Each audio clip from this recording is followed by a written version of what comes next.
Na parte, pessoal, de sexta-feira, vai dizer assim para nós, ó. No reino de Deus não existe preconceito. Aos seus olhos somos todos iguais. E Ele deseja conceder a cada um o seu amor e a sua glória. Devemos nos esforçar e pedir a ajuda do Pai, para seguirmos o exemplo da fé da mulher fenícia e refletirmos o amor incondicional de Jesus. Nos próximos dias, peçamos que o Senhor remova de nós o preconceito do nosso coração. Eu estava até lendo a história de João, né? Depois que João foi solto da ilha de Patmos, João chegou a uma determinada cidade e ali ele encontrou um bispo, né? Que eles falavam assim, né? Antigamente, e ainda hoje o pessoal também tem esse costume, né? E encontrou um rapaz muito dedicado, um jovenzinho muito dedicado na obra. E então João, ele disse para aquele bispo, olha, eu deixo esse rapaz aqui nas suas mãos para que você possa educar ele na palavra de Deus, né? Possa fazer com que ele cresça cada vez mais. Então, eu vou deixar ele aos seus cuidados. E João partiu. Então, um dia João ficou sabendo, né, que aquele rapaz, né, ele havia saído dos caminhos de Deus. Veja só, as pessoas não saem do caminho de Deus só hoje não, viu? Antigamente também saía. Na época de João, né? Do João que escreveu ali o livro de Apocalipse e o Evangelho de João, também as pessoas abandonavam o caminho de Deus. Então, João, né, ele ficou sabendo e ele foi ali, ele perguntou para aquele bispo, ele disse para o bispo que o bispo estava devendo a Deus. E o bispo pensou que João estava se referindo a valores materiais, né? Mas João então disse com muita tristeza no coração que era em relação à vida daquele jovem, porque ele tinha deixado só aquele jovem nas mãos daquele homem, né? E o homem pensando, né, que já tinha feito bastante, relaxou, né?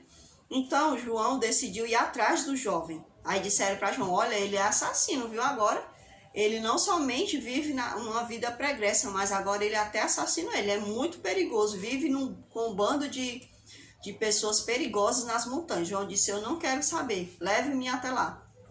E João foi. Então, quando João chegou lá, né, as pessoas prenderam João, né, e João disse assim, eu quero ser atendido pelo capitão de vocês. Olha, João já tinha uma estratégia, né?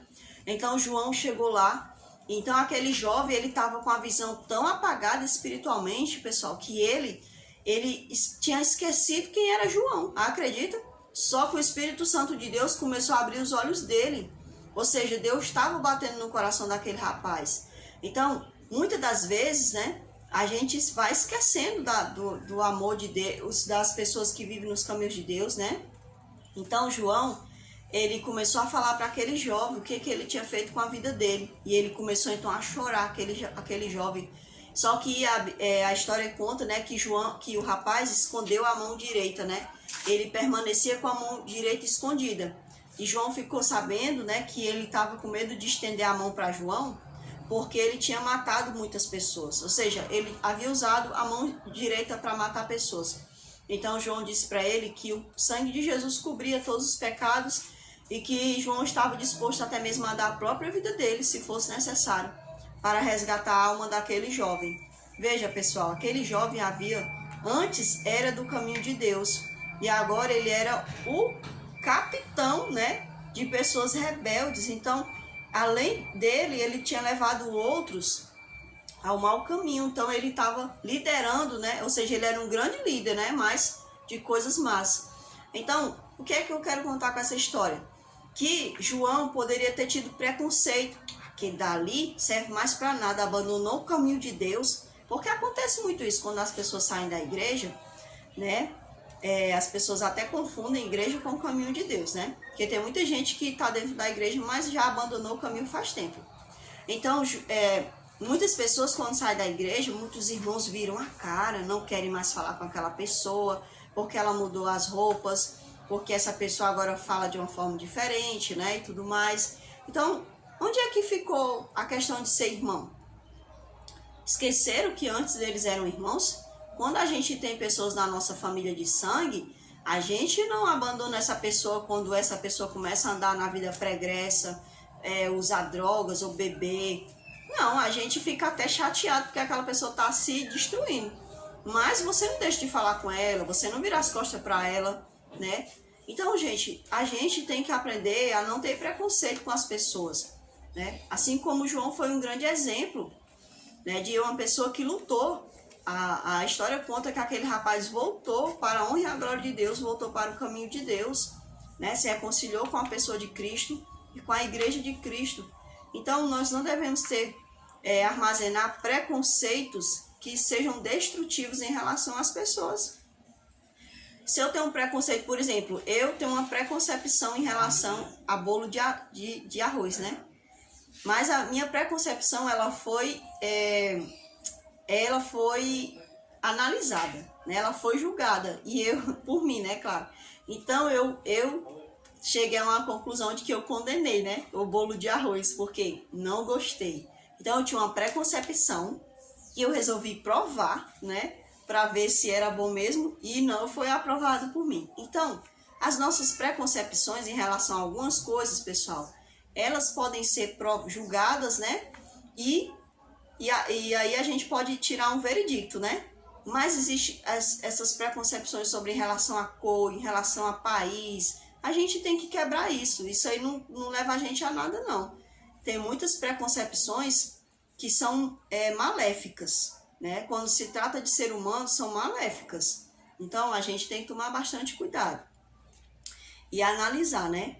Então, a lição, a gente tem que pegar essa palavra julgar e colocar ela no sentido certo. Veja só, quando a gente vê assim uma notícia sobre julgamento, né?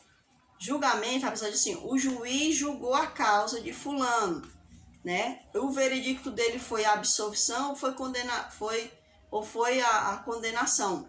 Então, para a pessoa chegar ao ato de absolvição ou condenação, ele tem que fazer o quê? Um julgamento. Então, julgar é uma espécie de análise, né? Você armar ali uma análise em relação a um determinado fato.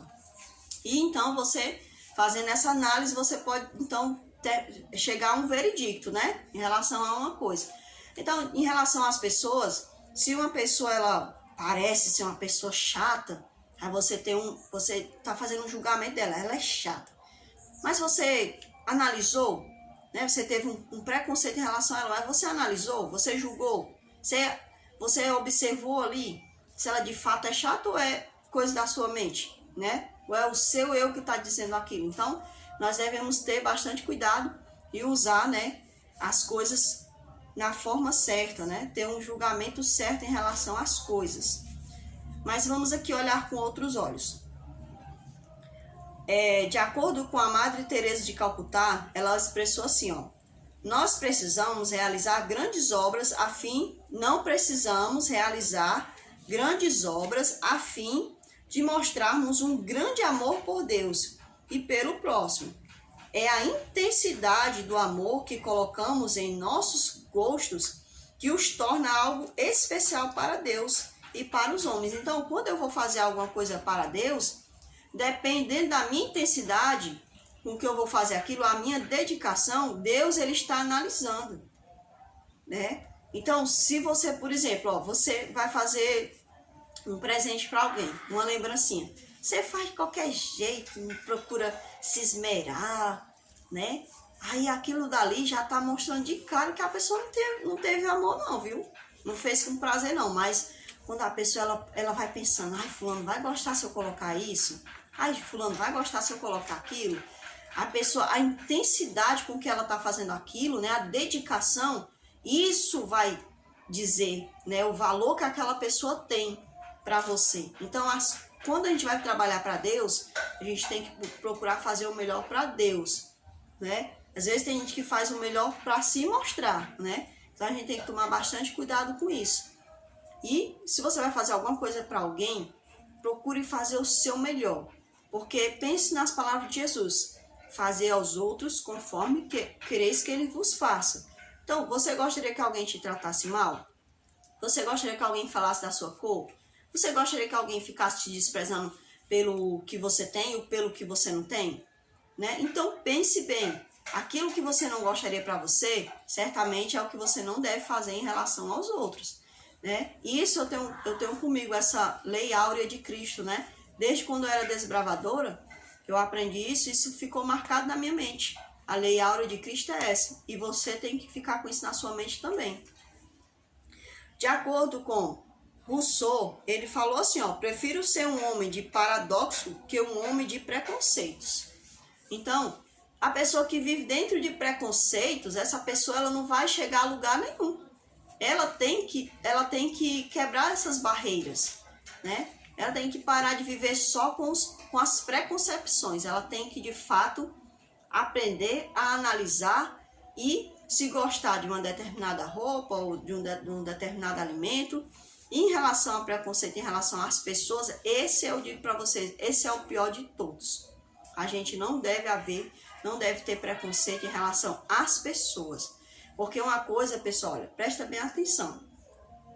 Tem gente que confunde as coisas. Por exemplo, eu conheço uma pessoa que anda no caminho da homossexualidade. Eu vou rejeitar essa pessoa? Não, pelo amor de Deus, gente. Ele é um ser humano como eu. É um filho de Deus. Deus criou todas as pessoas. Agora, eu não vou concordar com a prática dele. É diferente, entendeu?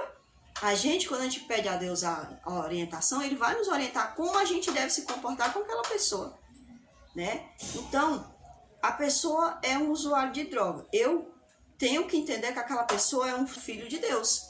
Mas eu não vou concordar com a droga dele. E o não concordar não quer dizer que eu vou viver atacando ele. Não, tem nada a ver. Ai, você faz isso, você faz aquilo. Não. Temos que prestar bastante atenção nas coisas. Então, pessoal, que Deus possa nos orientar, né? Possa nos dar sua bênção, possa tirar de nós, né, tudo aquilo que nos afasta de Deus, né, que nos deixa longe do Altíssimo.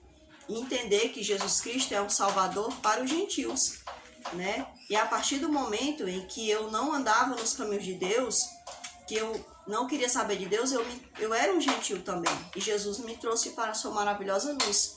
Vamos orar? Eterno Deus, eterno Pai, obrigada porque um dia o Senhor resolveu nos resgatar dos nossos pecados, dos nossos erros. Ensina-nos, ó Deus, a praticarmos a lei áurea em nossas vidas e na vida dos outros, Pai. Ajuda-nos, ó Deus, a aprendermos a amar uns aos outros como o Senhor quer que amemos, e não como a gente quer amar e nem como o outro quer ser amado, Pai. Pois às vezes o outro quer ser amado, mas quer que a gente aceite coisas que não vêm do alto. Não, Senhor. Nos ensina a amar o outro, Pai, com os teus olhos. Pois o Senhor amou a mulher fenícia, assim como o Senhor amou os judeus. O Senhor não foi olhar para o paganismo dela. O Senhor olhou para quando ela se achegou a Ti. Então, Pai, nos ajuda. Em nome de Jesus Cristo eu te peço, Pai. Amém, Senhor. Então, pessoal, até a próxima lição. Que Deus possa abençoar cada um de nós.